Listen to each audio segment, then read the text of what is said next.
Hi, today's story is called A Little Girl and a Poor Frail Lady. There was once a little girl who didn't get out of bed one morning, or the next, or the next. In fact, she didn't get out of bed for a whole month.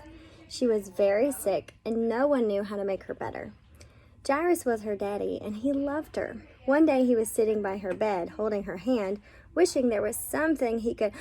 "I know," he said. He jumped to his feet, put on his coat, kissed his daughter, and ran down the steps, past the servants, out of the house, through the gates, along the road, into the town, up the steps, and into the temple.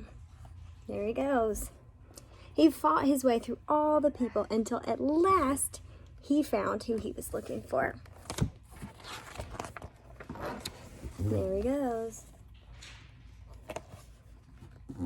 "Jesus," he said, falling at Jesus' feet. "My daughter," he pleaded, "please." But he didn't need to beg Jesus, because before he'd even finished speaking, Jesus reached out his hand and helped him up. "I'll come at once," Jesus said. Jairus' eyes filled with tears. Jesus was coming. It would be all right. In those days, of course, they didn't have an ambulance, so they had to go by foot. Jesus' helpers knew that he would heal the sick girl, but they must hurry. If Jesus didn't get there soon, it would be too late. There he is running.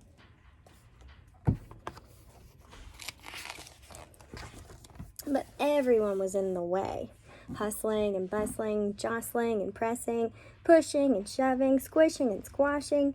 The disciples ran ahead, forcing back the crowd. Suddenly, Jesus stopped. His friends looked back. What was he doing? "Who touched me?" Jesus asked, because he felt power go out of him. "Me," said a frail woman, looking down at the ground because she was ashamed. Do you see her? The poor lady had been sick for 12 years, and she had to get well. She knew if she only touched Jesus' coat, she would be healed. So she touched his coat, and instantly she was well. "We don't have time," Jesus' friend said, but Jesus always had time. He reached out his hands and gently lifted her head. He looked into her eyes and smiled. "You believed," he said, wiping a tear from her eye, "and now you are well." Just then, Jairus' servant rushed up to Jesus. "It's too late," he said. "Your daughter is dead." Jesus turned to Jairus. "It's not too late," he said. "Trust me." At Jairus' house, everybody was crying, but Jesus said, "I'm going to wake her up." Everybody laughed at him because they knew she was dead. You can't wake up a dead person. Jesus walked into the little girl's bedroom. And there, lying in the corner, in the shadows, was the still little figure. Jesus sat on the bed and took her pale hand. "Honey," he said, "it's time to get up."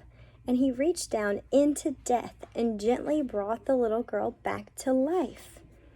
The little girl woke up, rubbed her eyes as if she just had a good night's sleep, and leapt out of bed. Jesus threw open the shutters and sunlight flooded the room. "Hungry?" Jesus asked. She nodded. Jesus called to her family, "Bring this little girl some breakfast." Jesus helped and healed many people like this. He made blind people see. He made deaf people hear. He made lame people walk.